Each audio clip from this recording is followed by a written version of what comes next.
Several state leaders from organizations like Dalit Sangharsh Samiti, Farmer Union, and Muslim Community have come together to conduct a unity march on 14th of May.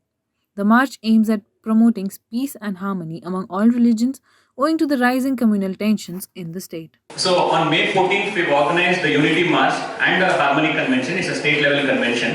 Historian Ramchandra Guha was present at the conference and condemned the communal tensions in the state.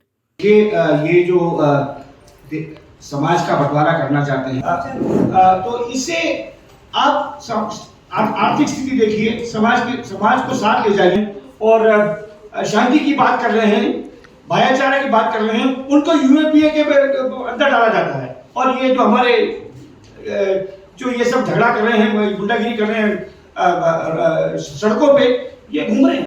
While the communal tensions rise in the state, it is yet to be seen how the public react to the unity march. This is Arunima Bharadwaj reporting for CityCast.